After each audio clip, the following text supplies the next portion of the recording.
So, all right. You notice that we typically have three. We have a TV here. One of our panelists, unfortunately, had to remote in from Lincoln. I will introduce him in just a moment. But first, we have Clarice Dombeck. Clarice was born and raised in North Omaha. She is an emerging urban planner, urban farmer, creative placemaker, and community organizer. Give her some. As well as the Urban Development Coordinator at Spark CDI. Her background in Black studies and sociology profoundly informs her work in a way that centers Black people's history, experiences, knowledge, and expertise. She is currently pursuing a Master of Science in Urban Studies. She hopes that the knowledge and skills she acquires through her studies will help lead to transformative justice in housing, mobility, and the environment for the communities that call North Omaha home. Give her another round of applause.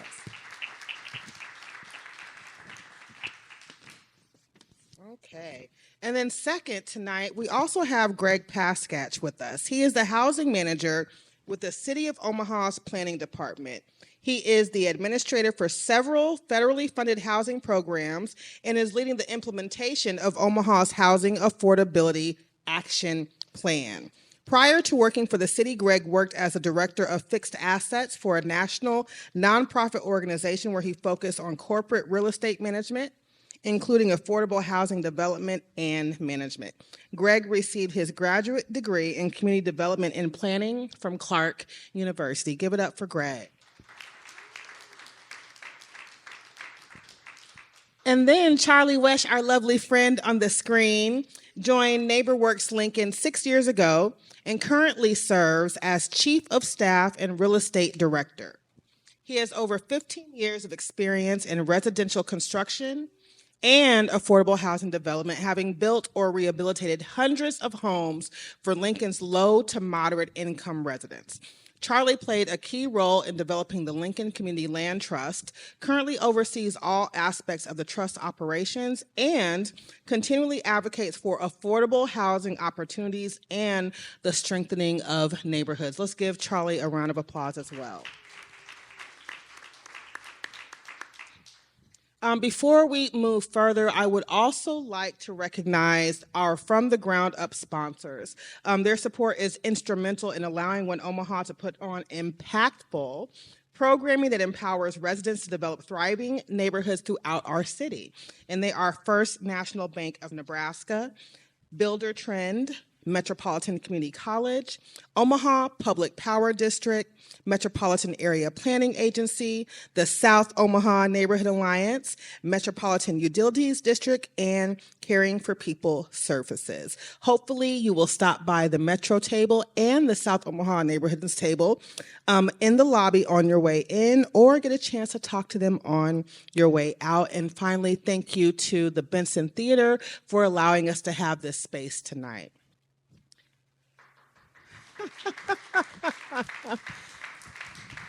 Y'all hands gonna get tired tonight. So finally, also, I've mentioned this before, but your girl Kimara up here has a team with her. I have said before that, I came into this situation not getting to pick my team. So that always makes you a little nervous. So the team that I received when I got to One Omaha, Alex and Noel, they rock with me. They are about that work, which is something that I pride myself on as well. There is no way at all that I can pull this off without them. So I definitely want to get them a large round of applause just for the support and for the hard work that they put in to doing this work. So we have a lot to cover tonight, and we're going to go ahead and get started. Alex mentioned it a little bit. In our first From the Ground Up installment, we explored the history of development in Omaha and some of the policies that really shaped development that's happened here. In our second session, we discussed some of the tensions like she was talking about tonight. We're going to talk about some of the options out there for residents to take an active role. Let me hear someone say active. Active. Take an active role in development. So first, I want to start with some questions for you, Greg, to get a lay of the land from the point of view of the Housing Affordability Action Plan, or as it's otherwise known, the HAP. Okay? So Greg, Can you give us a brief overview of what the Housing Affordability Action Plan is, how the strategies within it were arrived at, and how they're going to be implemented? That was a lot. All right. Yeah, it is a lot, but right, we'll talk through it. I'm going to probably refer to it as HAP, right? So just keep it easy. The HAP was passed on December 13th of 2022. So it really stemmed from state legislature, honestly, right? LB 866, which is Municipal Density and Missing Middle Act. And it required municipalities across the state, certain size, to create a housing action plan to address basically underproduction of housing, not enough housing choices. So that kicked off with the city early 2022. City partnered with RDG Planning, underwent months of community engagement. So in terms of how the goals and strategies were arrived at, it was through months of engagement where there were stakeholder groups engaged, so over 30 groups. Some of them, could have been resident groups, could have been bankers, it could be developers, a host of folks, community events, and so they took that information of what pressures were being seen and what people needed and wanted, as well as considering what LB 866 required, which was really reducing the amount of single-family only zoned properties in the city. So that was one of the things to be considered. Through that process then, probably in August, September, a draft was created, put back out for public comment, and then after the public comment period kind of worked through the end of the year to get passed. And like all things planning, right, it really is just a plan. So it's the focused on, recommend, should.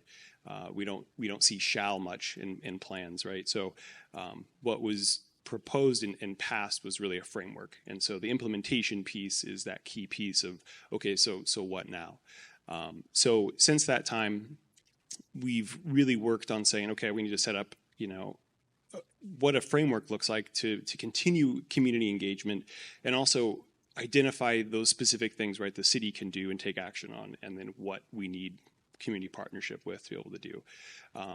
So we can talk about the ADU piece and some other things, but I should say that the 5 goals that came out of this housing affordability action plan were basically increasing the type and amount of housing, so there's more choice for people, preserving the existing affordable housing stock,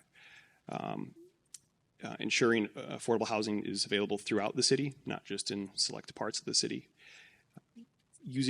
utilizing innovation to reduce and lower the cost of housing, and then advancing housing stability. So looking more at neighborhood level, resident level, so there's recommendations and strategies around source of income production and a host of things. So there's 5 goals, but we end up with like 30 strategies. So as the city was having this conversation, like you said, on implementation, we had to kind of come up with a framework for that. And so we have really put them into 4 buckets because 2 of the goals really relate to land use issues. So goals 1 and 3 really relate to land use issues. So there's advisory committees that are representative of a variety of stakeholders that are meeting every 4 to 6 weeks, depending on the group. That information is available on our website. You can see what, from a meeting minutes, what was discussed, as well as then the city breaking down what actions we can do and take. So we are, for instance, zoning code change to allow accessory dwelling units is being drafted and will be in front of the planning board for consideration possibly December, ideally no later than January. So that'd be one example of something that's coming out, as well as the city's recently was awarded from HUD $20 million in Section 108 funds, which we are going to use as a low interest loan option for creation of affordable housing units or preservation of units within certain parts of the city, which really, there's more to talk about there, but there are things and pieces of it getting implemented. Okay. You mentioned one of the goals being around preserving affordable housing. Can you talk about some of the conversations that are happening around that, specifically around the strategies for preserving affordable housing? Yeah, preservation's huge. So when part of the community engagement and then the draft plan, there was also market assessment done, right? So just to understand what the housing needs are. And 76% of the city's housing stock was built before 1990, which is, it's to that point where all of a sudden homes need new HVAC, they need windows potentially. You start getting to increased needs, and so it's a big piece. So what we're doing on a couple fronts is one, with the existing programs we have, how do we better target them? A lot of times it's been first come, first serve. It hasn't necessarily been targeted for a specific programmatic, kind of purpose or strategic purpose, other than as long as that, people who are applying meet the eligibility requirements. So that's one. Two, we're looking at leveraging funds with other community resources. So we're actually in conversations with a community partner on how we could basically layer their funds on top of ours to, get a little bit of a benefit there for everybody. The other piece, of course, is more resources, because that's always the biggest thing. So I mentioned the Section 108 funds, but really we need, it was brought up, Alex, when kind of in preparation for this, was the development fund, right? So that's one of the recommendations in the plan, is like the city itself needs a development fund where we can make those strategic housing investments without the strings that are typically attached to federal or state resources. So that's an ongoing discussion of how we can identify sources for that. But part of it is targeting and making our existing programs more effective, as well as identifying new resources. And then I'd say the other piece that falls into preservation, the city passed a rental registration ordinance a couple years ago, people may be familiar with. And so now that it's been operational for a couple years, we should revisit that, right, and see what's worked well, what hasn't, how we can improve that. And that becomes an important resource that also relates to housing stability. Okay. I'm going to shift the time a little bit. So I think often about a lady I call Grandma Harris, and she is the lady who introduced me to neighborhood associations back in 2006. And so she has lived in her home that she owns for over 50 years. So are there options for residents living in older housing to access funding to help with like upkeep of their housing? Yeah, so there are several programs I will speak high level. So if you want, you can go to the city's planning department website, housing and community development. You can look under community programs, but there is an emergency repair program. There is an exterior repair program. There is a healthy homes program, where largely a weatherization program, right? Trying to identify opportunities to make the home a little more comfortable and reduce energy consumption in the home. So there are various programs. So most of those are going to be homeowner focused. We do have a program that is on rental rehab as well, to try to provide resources to make improvements to those homes. But I think the limitation there is, we're typically oversubscribed, right? So those dollars move pretty quickly.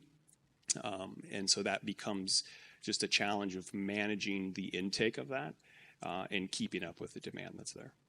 So then, speaking of that, what are some of the funding options that the city is looking into to increase the amount of resources available to preserve some of our affordable housing?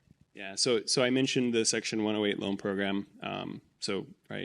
Getting the award is probably the easy part, right? Like getting everything set up and operating smoothly is the next phase we're at. As I mentioned, partnering. So we're trying to look at leveraging some funds. But then honestly, I think it falls into, are there dollars available at the state level that we can pull in, again, through more effective programming, to say on the healthy home side, where we can make homes more energy efficient. That's an opportunity. But then also the piece around how do we identify recurring revenue sources? So folks may recall, it was probably July of 2022, the city of Omaha did take $20 million of the ARPA funds that were awarded to the city. And we partnered with Front Porch Investments. Those dollars went into establishing a revolving loan fund for the preservation and development of affordable housing. And that's wonderful. But that was a one-time thing, right? So there's not a recurring revenue source where we're able to capture on an annual basis and let that build over time. And so I think that's why, honestly, there was a recommendation in the HAP to have a development fund that the city has more direct control over with that. But we're at a point where we're having conversations. We're trying to identify what potential sources can be for that. Okay. Let's shift again. Keep up with me, y'all. So let's talk a little bit about accessory dwelling units, or you might hear us say ADUs. How can ADUs help to create gentle density? You might want to define gentle density a little bit for people. Um, so gentle density, we probably all have something that pops in mind, but I would think of, in a traditional detached single family neighborhood, for example, adding duplexes, some triplexes, like row houses of sorts, or an attached or detached accessory dwelling unit to that, where you're increasing the number of units on a per acre basis for an area, but it's done in a way that's in line or representative of the existing neighborhood. It's not like you're throwing a 100-unit multifamily building into an existing detached single family neighborhood. So that's one way that an ADU can do that, and they exist currently, right? So even though the city's current zoning code is pretty specific to where you can build it right now, I mean, the old carriage houses, there's people who have pool houses that are basically, non-conforming accessory dwelling units. They exist. It's just we're not formally acknowledging that. But to your point, they can be very helpful. And so I will say, I think maybe today even, so the city, in partnership with Front Porch Investments, Spark, AARP, there was a design competition, an ADU for You, that was looking and asking people to submit plans for ADUs with the intent of saying, great, we're going to make awards. I believe those awards were announced today. And then those awards would be used to create pre-approved plans. So that way it's easier to build that product in the city. So that's one piece of it, right? So then, of course, as I said earlier, the city needs to make it permissive so we can update our zoning code to allow these things. But the benefit really becomes, especially I think, AARP, you can imagine, was aging in place and having accessible housing, right? So if 76% of our housing stock was built before 1990, it's not going to be, zero entry wide doorways, 60-inch perimeter turnaround spaces and bathrooms. There's a lot of things that aren't going to fit. And it's easier to do if you built an accessory dwelling unit. Now, whether that's having a family member who maybe comes in and lives there, or you could build one and move into it yourself and then rent out your house, and then it becomes a revenue stream by renting your primary house in that accessory dwelling unit. So it's a way to create more units per acre, and that general, but you're doing it in a way that's, I think, respectful and representative of the existing neighborhood. Okay. I actually have an ADU next door to me in Little Bohemia area, mother-in-law house. So yeah, I have seen them. It's kind of exciting. So shifting back to the Housing Affordability Action Plan, can you give us a quick overview of the strategies for ADUs within that plan and maybe how those might be implemented? Yeah, so currently ADUs are really permitted within transit-oriented districts, which is pretty specific, let's say around Dodge Street corridor on the east side of town. And so what's proposed in the HAP is making them allowed by right within residential districts R5 to R8, which is really multifamily districts, honestly, so any kind of apartment level and up. And then on lower density, so DR to R4, and I apologize for the jargon, but lower density single family kind of spaces, the idea is to allow it by conditional use permit, which means as long as you build it to a standard, you'll have to go to the zoning board potentially, right, to get through that. But if you follow the process, you don't have to go to city council. So that's what was recommended, and what's being drafted now is taking that into consideration to see what's feasible, what the planning board thinks, obviously what city council thinks. But in order to make an ADU happen, we need to update and consider other things like, are there additional parking requirements? No, right? Because if we start adding a bunch of additional parking requirements, the ADU is probably not going to be as feasible. Do you have to run a separate sewer line for that unit? And again, we're looking at recommending no, you don't. That's going to add a ton of cost. So just tap into the existing main line on the property. there's current setback rules on site requirements, how far the building has to be away from your side lot line, your front lot line, your back lot line, those kinds of things. And so we need to give flexibility, because if we're building this, say, as a detached garage or even an addition onto the back of your house, that's obviously changing the distance between an improvement on your property and your property lines. So we need to update that. There's several things like that we need to take into account, so that we don't make it, yeah, great, we permit it, but functionally you can't actually build it, or it's going to cost you an arm and a leg. So if people were interested in developing their own ADUs, what do you think the timeline would be for some of those changes to be made? And also, where could people find the most updated information? So, as I said, we really are aiming in the next couple of months to have the zoning code change submitted to the planning board, and then the next month it would go to city council. So in the next few months, it's quite possible we will have the zoning code updated on that. In terms of a resource, the intent in what we have with the ADU for you design was, one, to be able to again create resources to start building a pre-approved library, right, that could support this. But the city got a grant from AARP as part of this as well, and we want to build a website that would link through the planning department, where the intent is to create like a one-stop shop, right? So you can understand by definition, this is what an ADU is. These are the various examples of it. Here's pre-approved plans. This is what you would do to go through step by step the development process. And honestly, I've had a couple conversations with local banks around, could we link financing options, because that's another separate piece of what financial resources are in place. So we will be creating a website for that. I imagine we will have the zoning code changes in place and it'll be permissible before we actually have a robust website up. Okay, good news. So, accessory dwelling units, or ADUs, are one option, but those are also largely reserved for people who are homeowners, right? So let's talk about some strategies that can allow people to get into home ownership, and maybe also open up some different possibilities of what ownership looks like. So, Charlie, are you with us? I am. Awesome. Can you hear me okay? Yes, we love technology today. All So, Charlie, can you briefly explain what a community land trust is? Yeah, I would, and I want to just take one moment to thank the One Omaha team for making this possible. I always think it's so funny. Like 3 years ago, we could have talked about this and been like, you're going to do what? You're going to have a Zoom panel, and I'm amazed by what technology can do. I'm sorry I can't be there in person, but this is the next best thing. And I'm sure none of you are upset, because I do have COVID, that I'm not there infecting all of you. So pleasure to be here.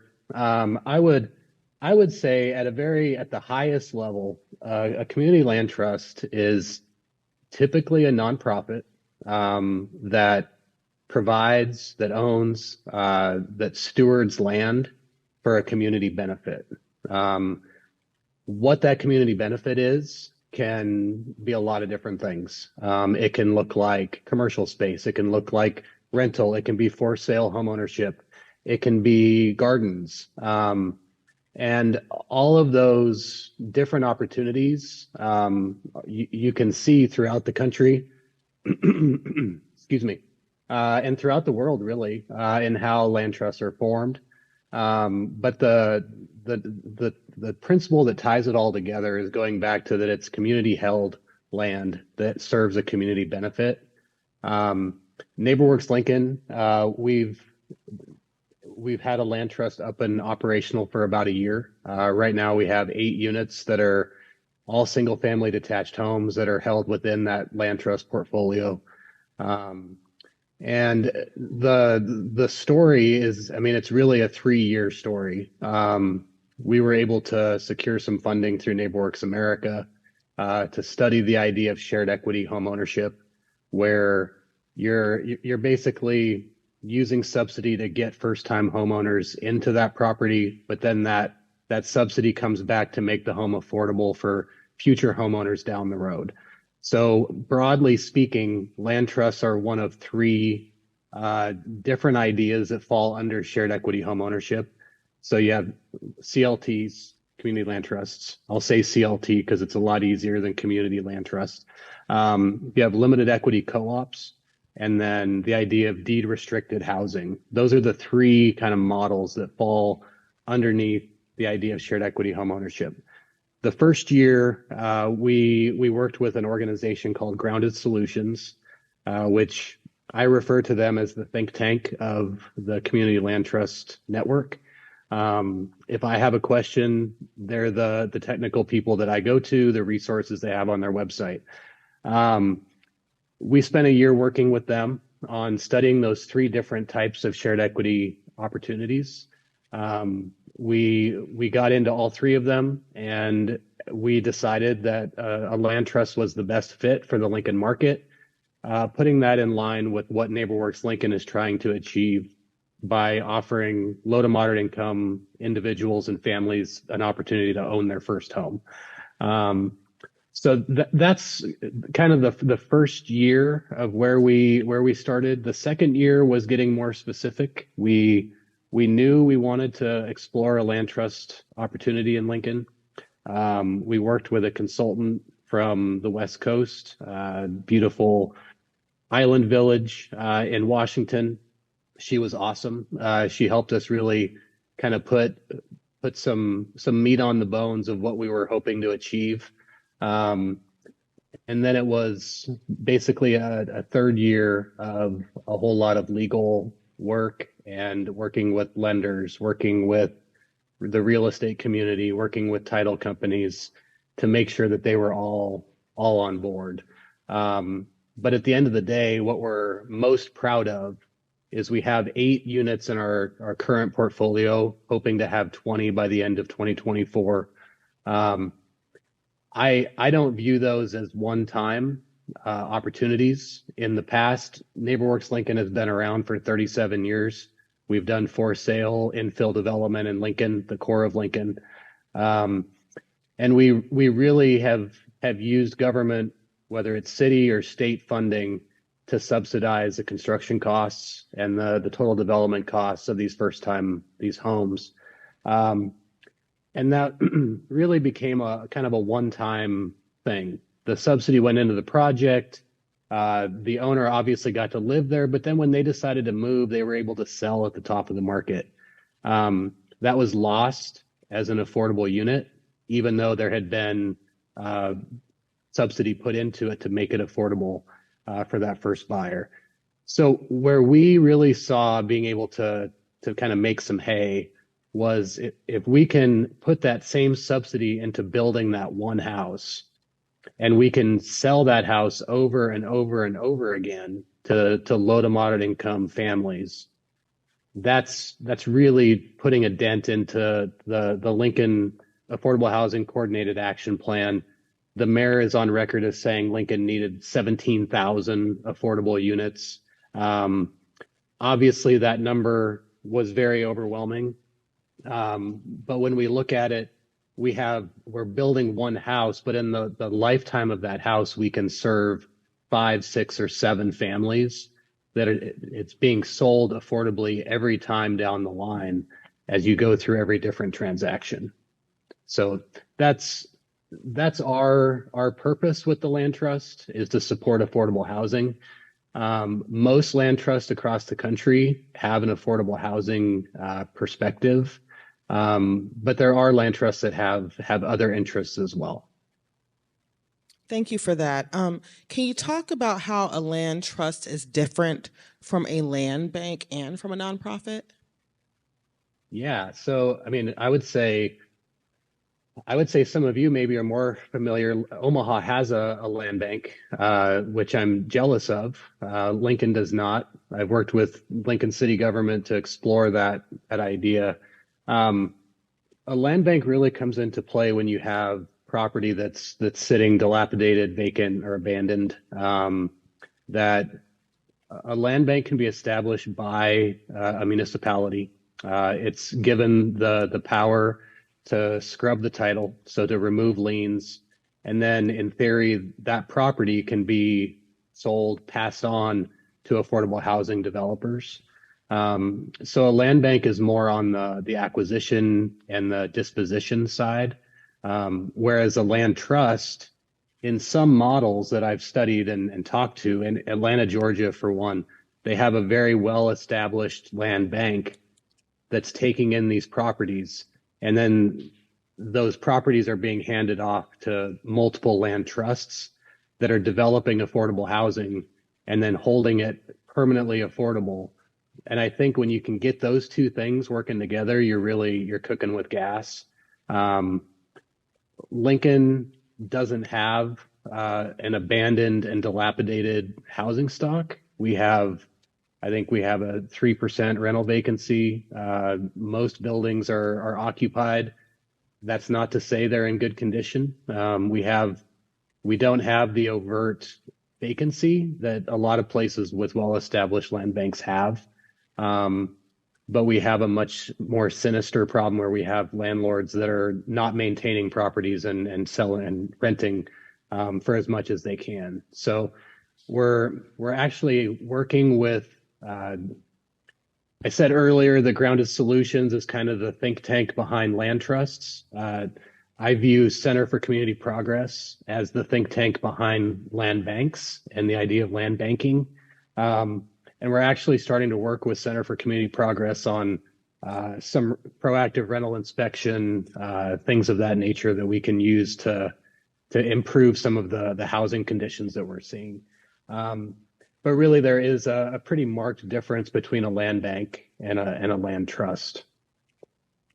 So talk a little more in detail about how land trusts help people access home ownership. Sure. So with NeighborWorks Lincoln, I mean, like I've said, we have used grant subsidy to basically write down the cost to an affordable level. So right now we have 4 townhomes that we're in the process of selling. Our total development cost is $310,000. We'll sell those for $190,000. So we're using that grant funding to subsidize that cost to make them affordable. That particular grant we're serving for 100% of area median income first-time home buyers. So the subsidy, I've always said you don't build affordable housing. Like, you build regular housing and you subsidize it to be affordable. Like, if I had a silver bullet that could build housing cheaper, I would love to be able to do that. But they're really, when you're talking about a single family detached home, there's a base price, and we've gotten pretty good at knowing where we want to invest money in materials and quality, and then where we can look for a cheaper option. But that's gotten harder and harder as we've continued to see construction costs go up. With the land trust model, so what we do is we still sell that. We'll sell those 4 homes for $190,000, which is affordable to 4 under 100% AMI families. And we'll basically, in the ground lease and in the purchase agreement, it's stated that in perpetuity, that home has to be sold to someone at the same financial position as the original buyer. So if it was an under 100% buyer, it has to be sold to an under 100% buyer every time that house is sold. There's no time limits. No one's going to kick them out. But when they do decide to move on into the open market, preferably, that house has to be sold at that same income level. When you develop a land trust, there's different models that you can use, different indexes that you can tie your resale formula to. We decided to use that area median income as our base, because that was most in line with what NeighborWorks Lincoln has done for 37 years. As we've really, our goal has been working with the 60 to 80% buyer. So we felt like structuring our land trust that way was probably made a lot of sense. You can do an appraisal based formula It's a little bit more involved. It requires an appraiser to go out, and then you basically break down the amount of increase and apply that to the original sale. But with ours, one of the things I love to tell our homeowners is we can tell you exactly if you wanted to sell your house today, this is what you could sell it for. Um, because we track the change in area median income over time, and that difference is what becomes the change in the resale price of the house. So if AMI over a course of 10 years goes up 12%, the home value will go up at the same rate. And then the question I always get is, well, what happens if AMI goes down? That's a good question. It can happen. And if you look at segments of time that are fairly close together, that can happen a lot more frequently. Generally, over the ownership span of 7 to 10 years, AMI is going to trend upward. But we do in our ground lease have kind of a fallback that in the event that AMI has gone down, we can raise the resale price by 2.5% per year. So we don't want our homeowners to be fretting the idea that AMI is going down for everyone. I think to kind of back up a minute, all of our properties at this point have been new construction. That's just been where we can facilitate some of these sales. My land trust board, what we're looking at is we've actually had quite a bit of interest from the Lincoln community on people that want to sell their home into the land trust, so that these are existing properties that want to be part of their home becoming an affordable option in perpetuity. When you get into that situation, what we have to be able to do is basically remove the land from the equation. So in any land trust sale, we're selling the improvements on the property. So the owners are buying the house, they're not buying the land. NeighborWorks, the land trust, owns the land, but the owner owns the home. So it's really that separation of the land from the improvements. In an existing home situation, we would have to be able to acquire a property for a set amount and then find a way to subsidize the land value where we can remove that land value. So if we're talking $180,000 house, let's say it's a $30,000 lot, we can remove that $30,000 from the price and sell the $180,000 house for $150,000. There's some significant affordability implications there. Now, people do have to understand that they're not buying the land, and that has caused some. We've had some questions. We've had people not interested, but the vast majority, they realize that what we're trying to offer. I refer to the land trust as a stepping stone. You have, if you look at a continuum of rental to traditional home ownership, land trust ownership would fall somewhere in between, where you have people that would be lifelong renters. They have an opportunity to own a home, to generate some equity. It is going to be resale restricted based on our AMI formula, but they still walk away with enough that they can sell after 5 to 10 years and then enter the open market. So you have this stepping stone mentality. And that's where we get really excited that we're working with people that would never have the opportunity to generate the type of wealth that can change a family's trajectory, and get them into a home. It serves their needs for a set period of time, and then they can move into the open market. Not that they have to. They can live in a land trust home their entire life. But that's kind of our vision for how NeighborWorks would serve as a land trust. So my next question, I think we've touched on a little bit of both, but let's talk a little bit more about like benefits and drawbacks of a land trust. If you talk about that a little bit more. Yeah, I mean, I think the benefits Number one is that it makes home ownership more of a reality. I'm sure I don't study the Omaha market. I'm assuming it's very similar, but the idea of homeownership is really changing. And in my time at NeighborWorks, we've gone from, I remember we had NeighborWorks eligible clients that were buying $60,000 homes that we would put a little bit of rehab into, and then they could live there and it was fine. At this point in time, I mean, 60,000 maybe buys you an empty lot. So the idea of homeownership is really changing. And if we can remove the land to make things more affordable, it does open up some opportunity.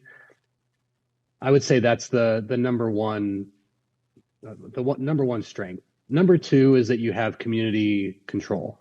So the land trust, the Lincoln Land Trust is overseen by a 9-member board that is all community folks.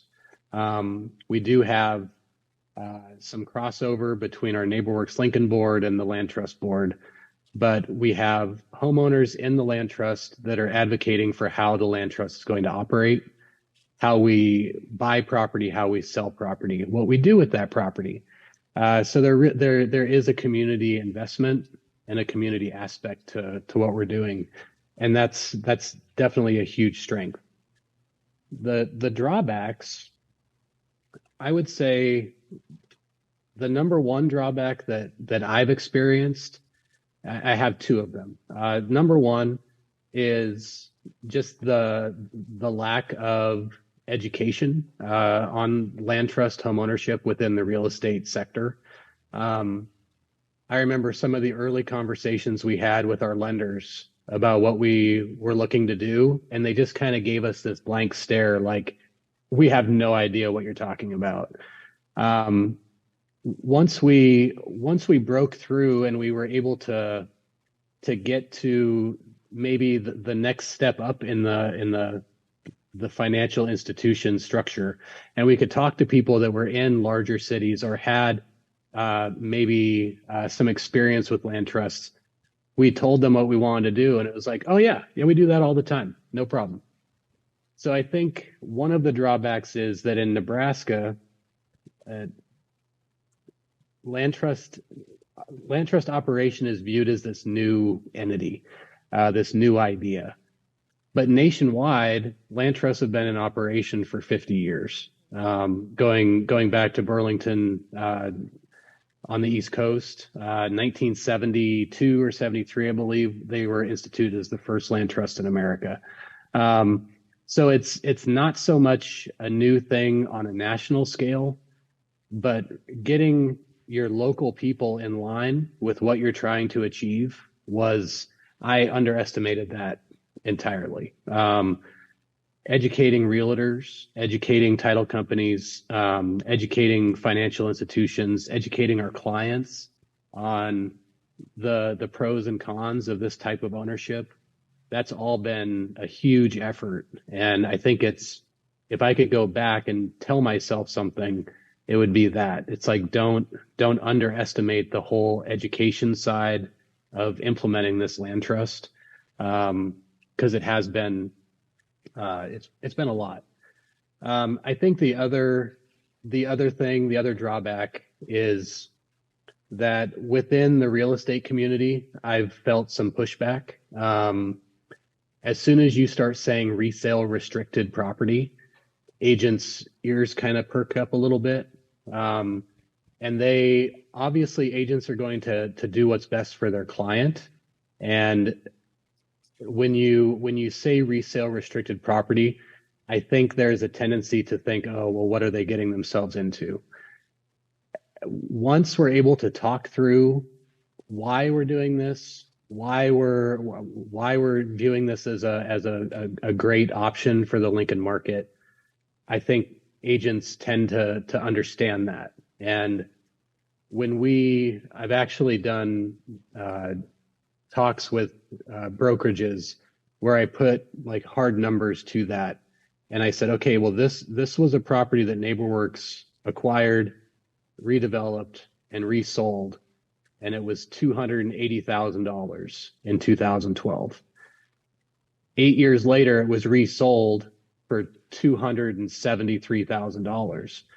And when you start talking about real figures, you really start to see like, okay, even though that was a subsidized property, we lost that as an affordable unit. It just became another market rate property. We're using that same subsidy and we're keeping those homes affordable sale after sale after sale.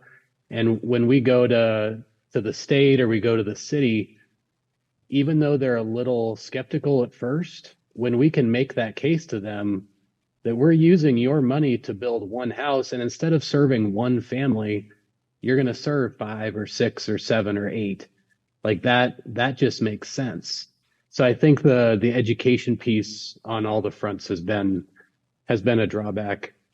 And I think the final thing is we're still in the process of working through property tax reform related to resale restricted properties. We will come to a point where people are since in Lancaster County, properties are taxed on their market value. People will be taxed on a value that they cannot realize. So what I'm working with the Lancaster County Commissioners. They are going to be working with Senator Bostar on some legislative reform to basically be able to tax resale restricted properties differently. So where they'd be taxed at their resale restricted value and not their market value.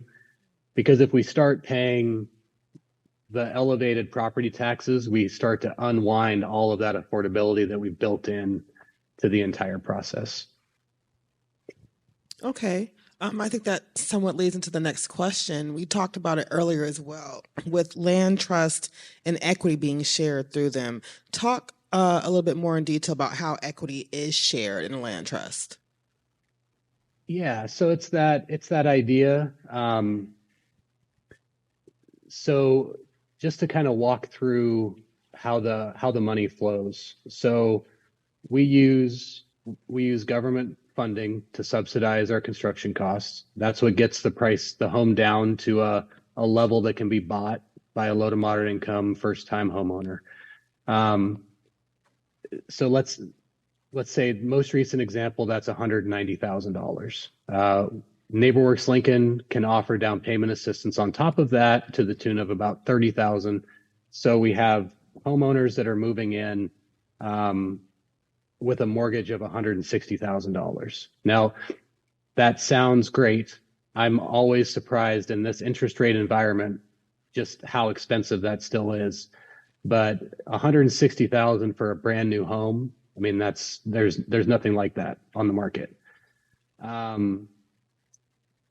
What gets tricky is due to the resale restricted nature of these, we do limit what people can sell the property for, and it goes back to that tie to area median income.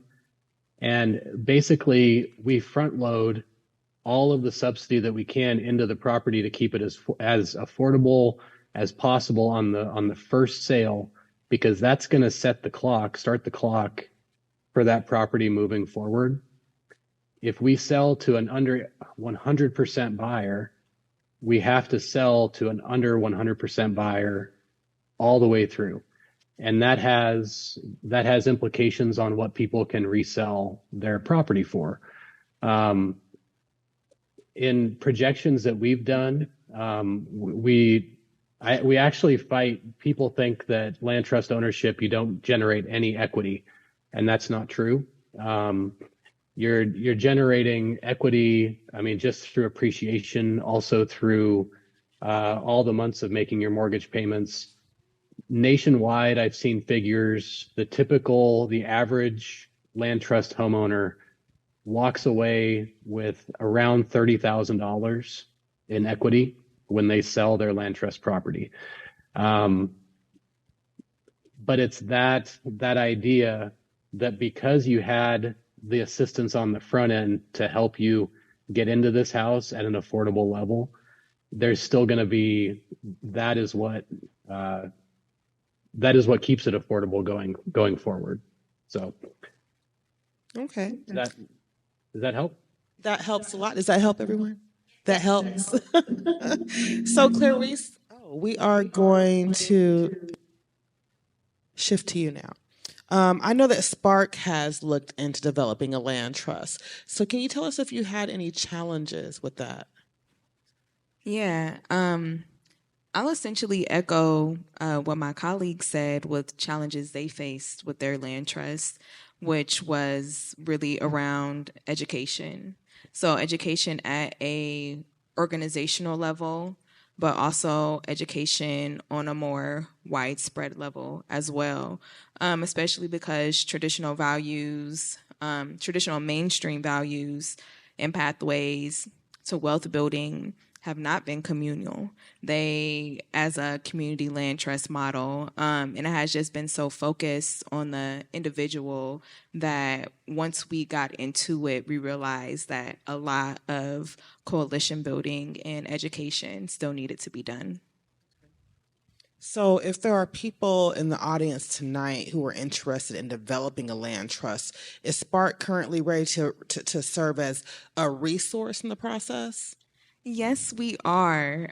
So Spark is ready to serve as a resource by connecting residents and community groups and community organizations to organizations that have really been demonstrating like best practices in work as it relates to community land trust and even community investment trust. So Mercy Corps is an organization that we have a relationship with, and they have been using these models on the East Coast, in Portland primarily, as well as other cities across the nation, to successfully establish community land trust as well as community investment trusts.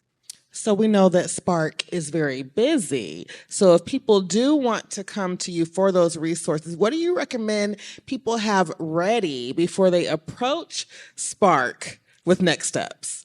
I would say your ideas. You know, have your initial ideas ready, and as a organization, we can help ideate and work through those ideas before you take on the next step. Okay. So we developed some options for how residents can be directly involved in the development of housing. Let's zoom out a little bit, haha, George, and talk about a few upcoming opportunities for residents to shape the vision for neighborhoods in Omaha. Clarice is a researcher like myself, and she found about this awesome Thriving Communities Technical Assistance Grant. Can you talk about that with us? What is it? Of course. So I'm going to talk a lot here.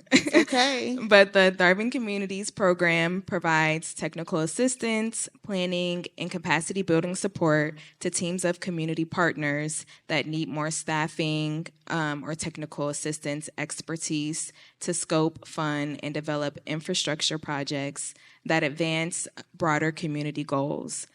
The Thriving Community Program provides 2 years of deep dive assistance and 3 years of facilitated peer learning to support communities and help plan and develop holistic transportation, housing, and community revitalization activities. And this program will enable the historically disadvantaged and underserved neighborhoods adjacent to the North Freeway to advance an avenue of community-led mobility, housing, environmental wellness, and economic development goals. And to provide some context to folks that may not know, the North Freeway is a transportation infrastructure project that physically divided a historically Black neighborhood in North Omaha. It's estimated that 1,100 households and 50 businesses were displaced. Not only did the North Freeway physically and detrimentally impact the built environment and ecological environment in this community, but it also disrupted the social fabric of these neighborhoods. This happened despite resistance from leaders like Ernie Chambers and community groups like the Lake Charles Community Organization. And this happened in Black and Brown communities all over the nation. The Thriving Communities Technical Assistance Grant is one tool from the U.S. Department of Transportation to address these historic inequalities. And it was put forth in January of 2022 by Secretary of the U.S. Department of Transportation, Pete Buttigieg, through his Equity Action Plan. Within this Equity Action Plan is the recognition and acknowledgement that the disadvantages that transportation infrastructure has created and for Black and Brown communities. And this Equity Action Plan is a part of a commitment to ensuring that federal funds are available to support projects that will benefit overburdened communities. And so who are some of the different organizations? That's okay. Take your time. When you're done, who are some of the different organizations that are coming together to make this happen? Sorry. Okay. So some of the different organizations, starting on a local level, to make this happen is MAPA, Metro Area Planning Agency, the City of Omaha, and Spark. So MAPA is the lead organization. The City of Omaha is a community partner, and Spark is a community partner as well. We co-created an application that described the key challenges around transportation, equity, the environment, health and safety, housing, and economics. And for our focus area caused by historic and current policies around displacement. So, for example, one of the policies that we are hoping to address is a displacement related to the use of right-of-way to develop the North Freeway. So those 1,100 households that were displaced by this transportation infrastructure project, as well as discrimination and segregation created by these policies and projects like the freeway and like redlining, will be addressed through this Thriving Communities program. And then on a national level, we've been partnered with a complete transit-oriented neighborhood capacity building team. It's a long name, but that's what it's called. And our capacity building team comprises of WSP USA and its partners, Accelerator for America, North Carolina Agricultural and Technical State University, and Sidewalk Infrastructure Partners. They have practical experience working with all levels of government and delivering innovative solutions and research while being able to leverage local expertise and community insight and knowledge.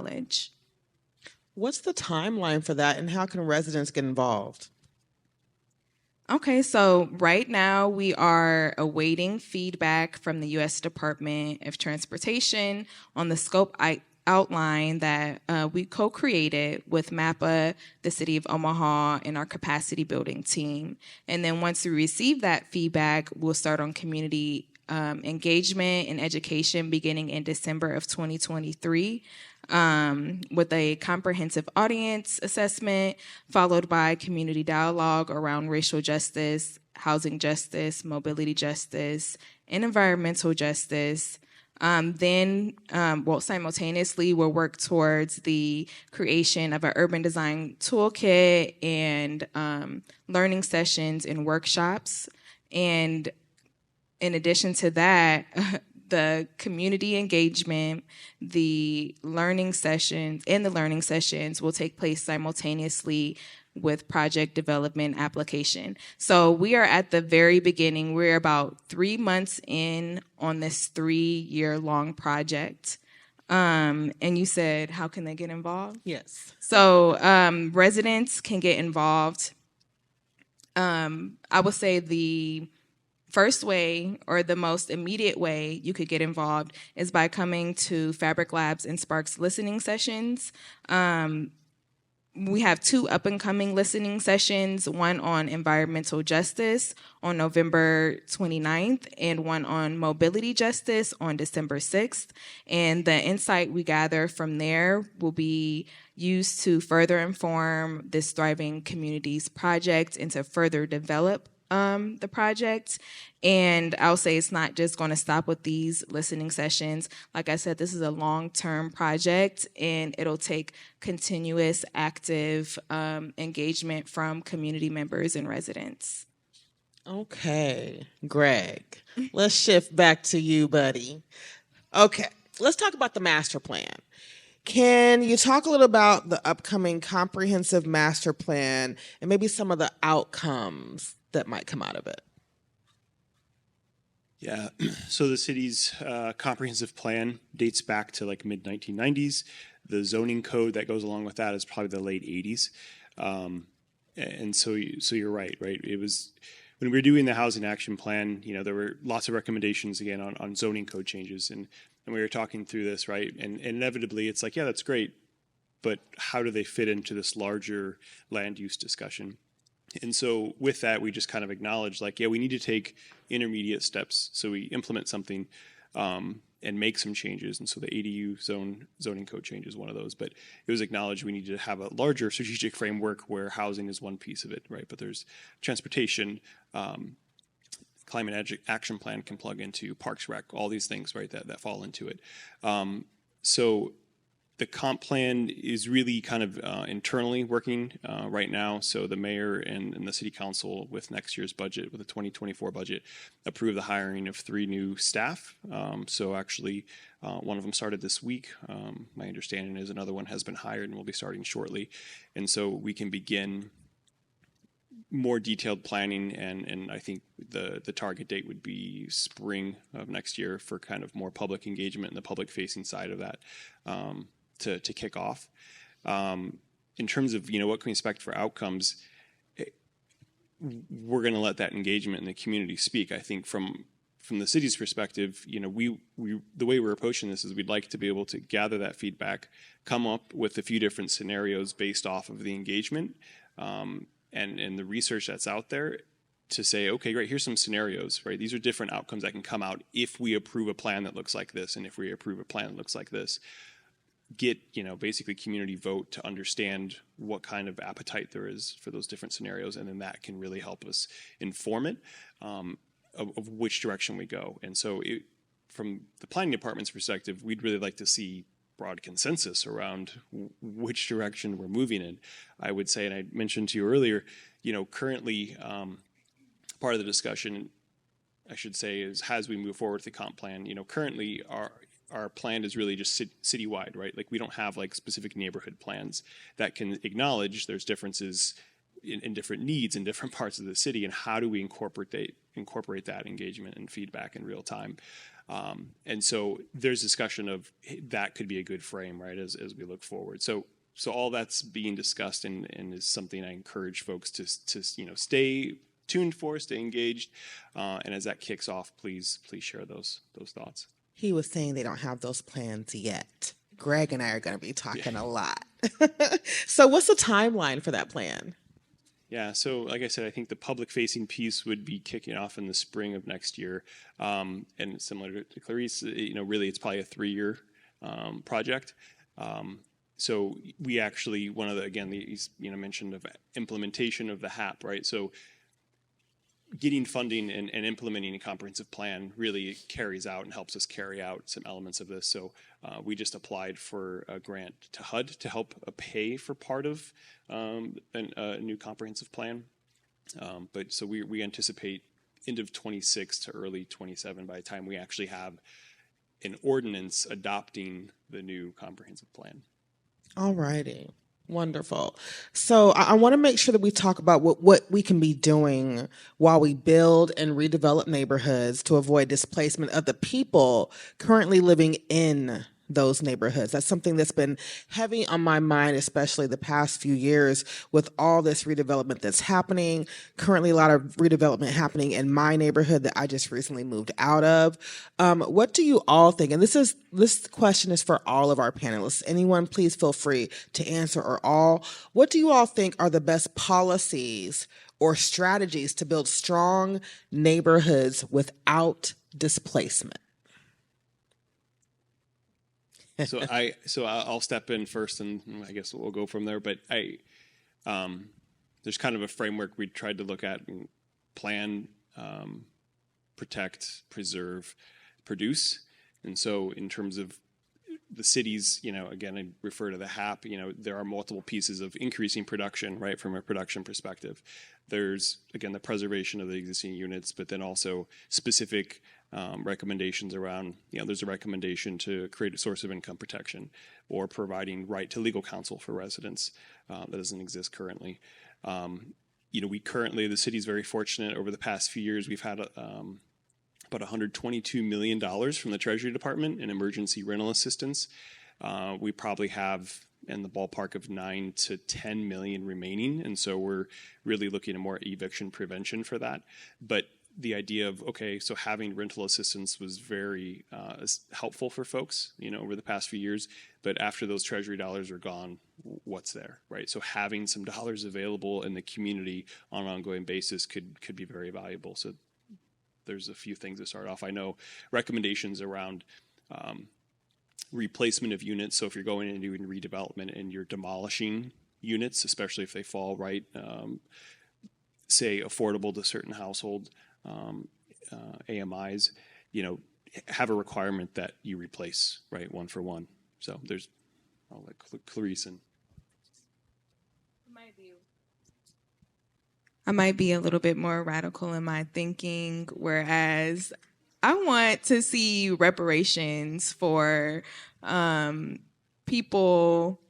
people in North Omaha specifically that have been continuously impacted by redlining, by the highway, by disinvestment. And even within that, I would say that's not far enough, because looking at some reparations, the only housing reparations program in the United States, which is in the city of Evanston, Illinois. Their program specifically targets homeowners to provide support for them to be able to stay in their homes, to be able to preserve that affordable housing, and to help prevent gentrification within their neighborhoods. But I say that doesn't go far enough, because there are no protections for people who are renting within those communities, people like myself. So I would like to be able to dream up some form of reparations for people who are renters in these communities. So that, and I will also say, I'm sorry, but I don't think the 1-for-1 goes far enough, especially when we know we already need so much more affordable housing that we can't keep up with the demand that already exists. We have to do more than that. And I'm currently researching what are some good policies or best practices or what have you that can help amp that up. I haven't come across one yet. There are some out there, but I think that's really where we need help from community members to really come to events like these and listening sessions and say, this is exactly like what we need and what we want. And to do what you're doing as well. Yes, hand clap for sure. And research as well. Charlie, did you have anything you wanted to add to that? I really don't want to follow that up. Clarice, I agree with you completely. I would say, not at risk of sounding too much like a homer, I mean, I came to talk about CLTs, and I would say that CLT ownership is viewed as a way of fighting displacement and gentrification, just due to the income restricted nature of that housing and the permanent nature of it.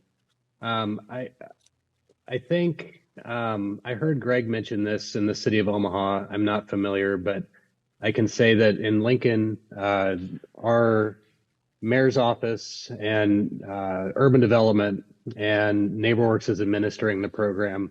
We have a rental rehab program that is being funded through TIF in the south of downtown district.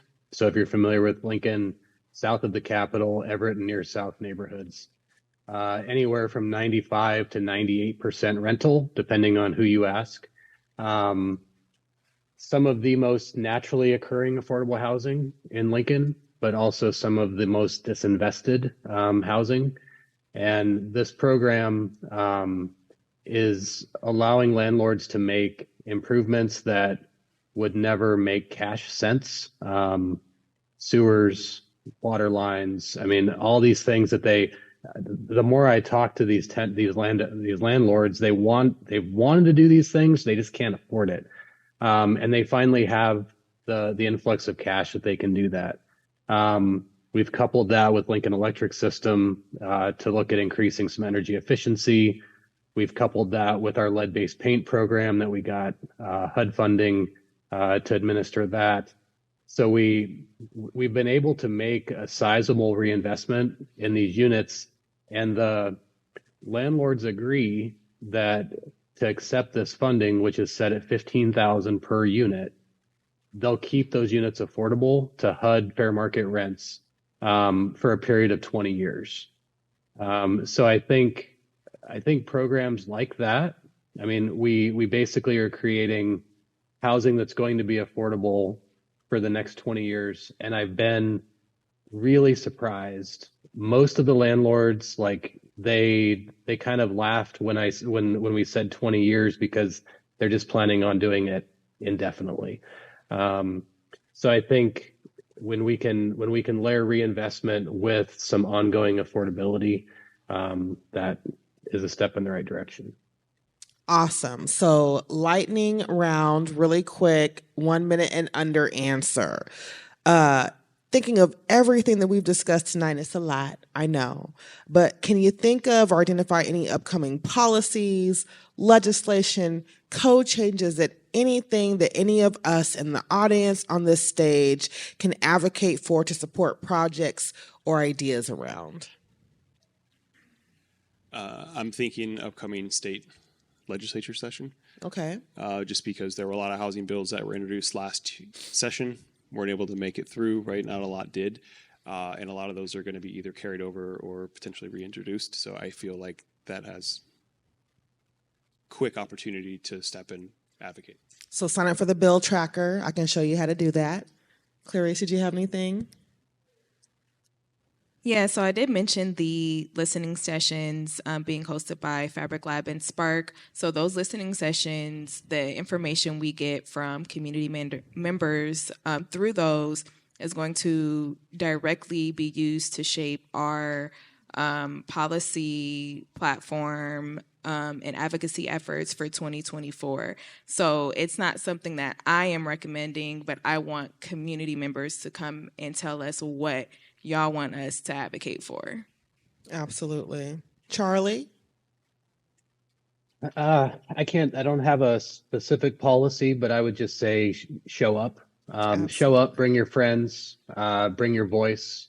There's power in community. And I think the more that people assemble and talk and have a discussion about ideas and potential and all the things, that's just creating a better place to live. So I would say show up and be part of the conversation, whatever that looks like. That's an advocacy group, if that's going to planning commission, if that's city council, just show up. Absolutely. Come on, y'all. Give our panelists a round of applause. Yes. Wonderful information and powerful information, right? So we can't just take this information tonight and sit on it. We have to do something with this information. The first thing we're going to do, though, is open up the floor for questions. If you look to my left and my right, there are microphones here. So please, we encourage you to come with your questions for our panelists. Approach either corner of the stage and use the microphone. I know this is not the first night with no questions. Here we go. Hello, my name is Dex Arbor. I'm a urban farmer, and I am interested in investing in real estate. And I was really interested in the idea of the community land trust and separating it from, like, separating the improvements and the property, because I think through a farming lens it would be really nice for, like, to be able to utilize the land while providing housing at the same time to, like, feed people. So I guess I'm kind of wondering for some clarification from you, Charlie, on like who is the community land trust that owns the land, and how does that land get used or, like, benefit the land trust to have that equity or to own it? And yeah, I don't know if that makes sense, but yeah. I think, first of all, I think that's awesome. And I would say, land trusts are not just for urban environments. What you're describing makes a lot of sense. I think in order to get a land trust can be a collection of individuals that have a similar goal. I would say there is quite a legal undertaking to establish operating agreements, bylaws, all the things that make an organization run. I think I'm struggling because I'm trying to think through the kind of the agricultural aspect of it. I would encourage you, Grounded Solutions, I mentioned, they really have a lot of resources, and I think I've come across they have an agricultural focus as well. I think that would be a good place to start. But I would also just encourage you, if you have a collection of people, whether it's yourself, maybe it's just you at this point, but to gather that community and come up with what are your goals, and then how do you want to get there? What do you foresee that land use as, and then how do you get there? And I think Grounded Solutions could give you some tools to kind of work through that. And I'd be happy to talk to you about legal law firms and things like that have experience in this space. But I think a lot of it is kind of some introspection of what you want to achieve and what the community benefit is. Wonderful. We have another question. Okay, my name is Vicki Reed, and I am interested in wealth growth as well as investment in property in the community where my friends and family live. And I've been to a number of these different meetings, and I'm always wondering, when we talk about affordable housing and the builders, then who are these people, and then how do we become part of that solution? Because my goal would be that anyone that's building is going to derive some income, whether it's nonprofit or not, but it's often not the people of the community who are then getting the benefit of the resources, which means, 20 years from now, or hopefully a little more, when I'm in heaven, I have not passed the baton off to individuals of the community, of our ethnicity, of our background. And that's what I'm really looking to find out. Where are the tools? How do we get all the information? Doing the research, but often, when we're dealing with certain government bodies, you get a lot of doors, and you're trying to peek around the corners and figure out what's behind each door.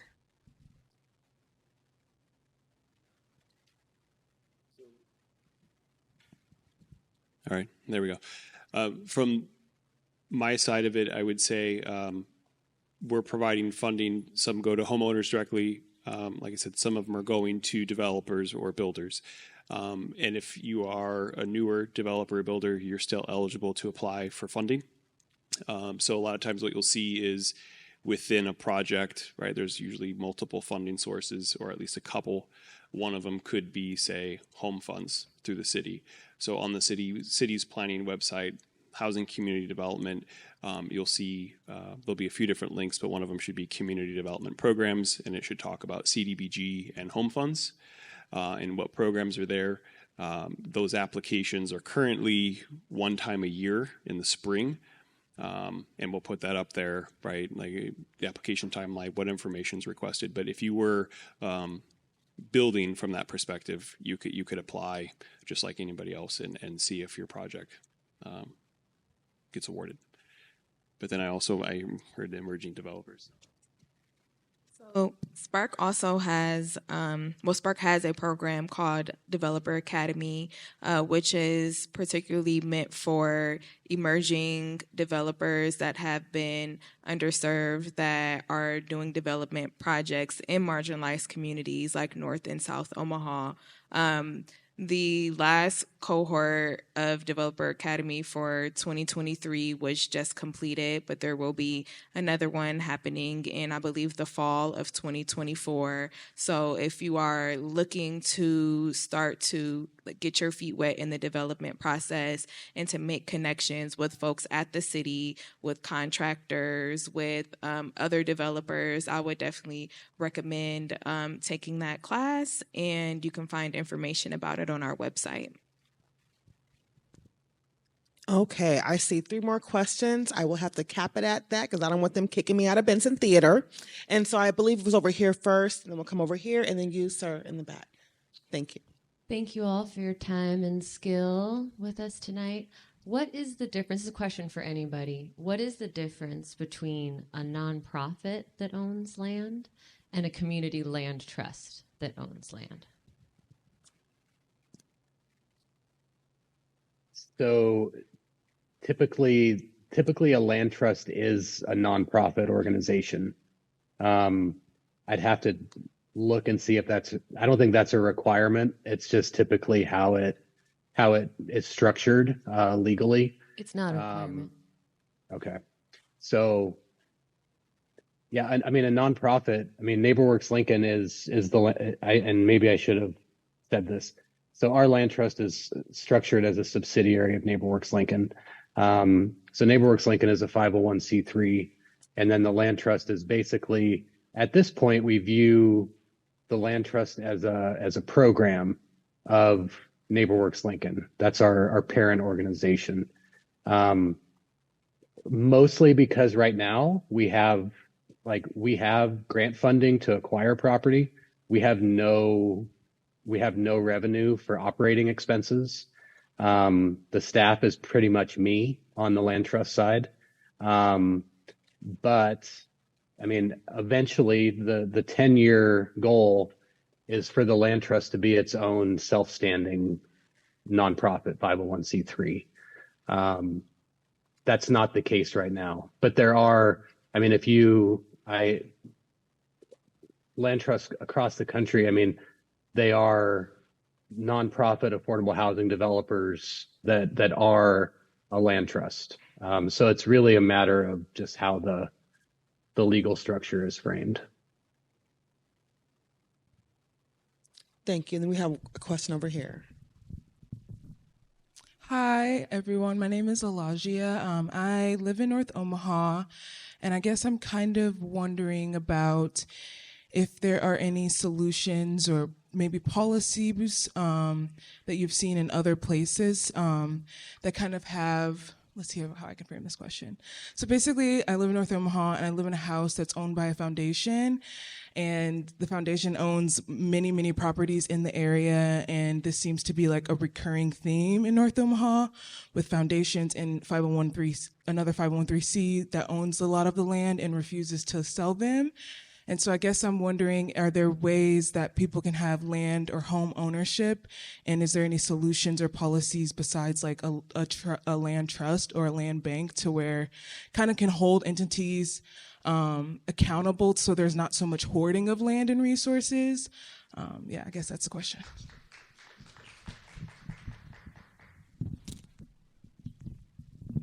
Who would like to take that question? I know who will not.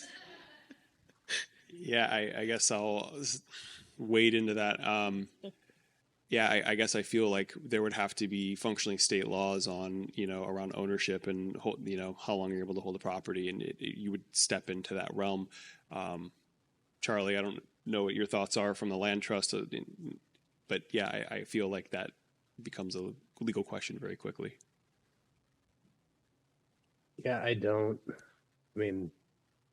guess I don't have any thoughts.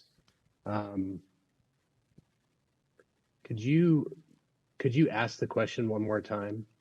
That might help me.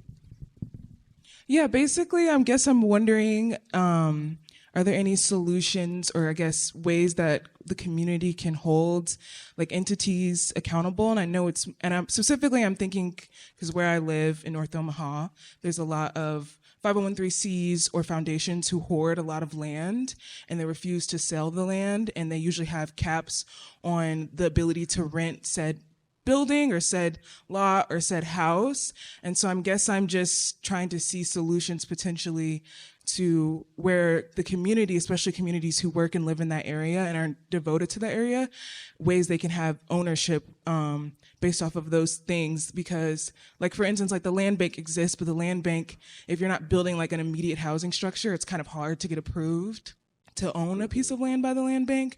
So I'm just wondering, like, is there any other solutions or ways we can have like conversations, policies or anything to kind of hold these entities accountable to be like, what are you doing with this land? Yeah. I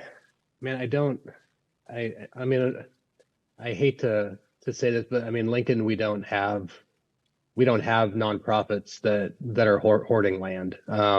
We have for-profit companies that are hoarding land. And we try to engage in meaningful conversation and help them understand what the landscape is of the housing market. But outside of that, I mean, we have very little to stand on. It's private land ownership. I don't have a great answer for you. I'm sorry.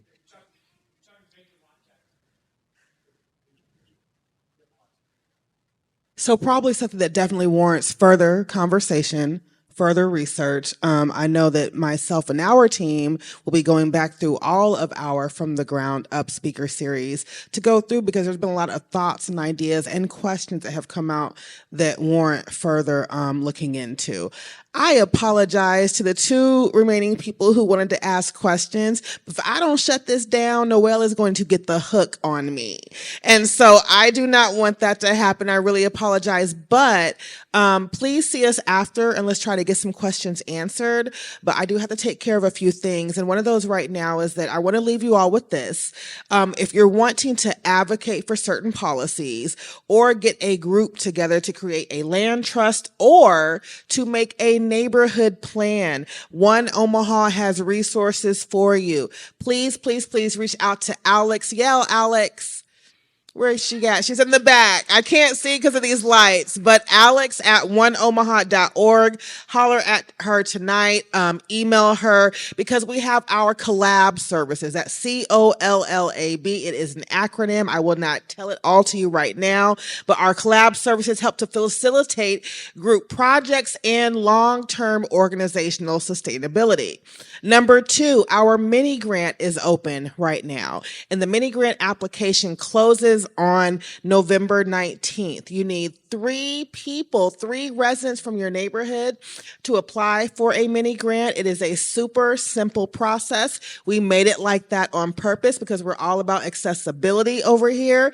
And Alex, you can also reach out to her for that as well. I think she has something that she wants to share really quick. Go ahead. Yeah, I just also wanted to add that there was like a ton of really good, dense information that was shared tonight.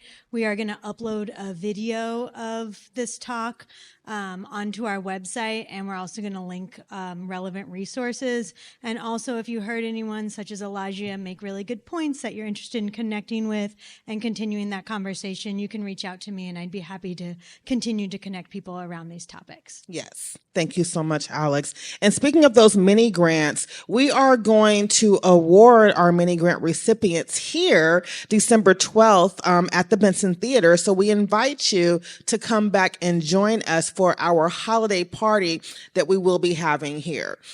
Please check your email. You're going to be receiving an email from us tomorrow with a post assessment. Please take it. Please take it so we can gauge how effective our programming is. We want to be able to continue bringing information, but we want it to be relevant, and we want it to be information that you want. So please take that assessment, get with us, and that is all that I had. No, I don't. Also, think about Omaha on Giving Tuesday, because, baby, we put together a comprehensive plan, and we have worked our butts off. But seriously, think of us. We are really, really ready and actively engaged and getting ready for 2024, and so we are going to take this neighborhood thing to a whole new level. So I appreciate you all for being out here tonight. I apologize if you were not able to ask a question. I try to be mindful of the time of the Benson Theater, but we are here hanging out after our words, so please feel free to approach us once we're off the stage. So thank you again. We really, really enjoyed you. And thank you to our panelists.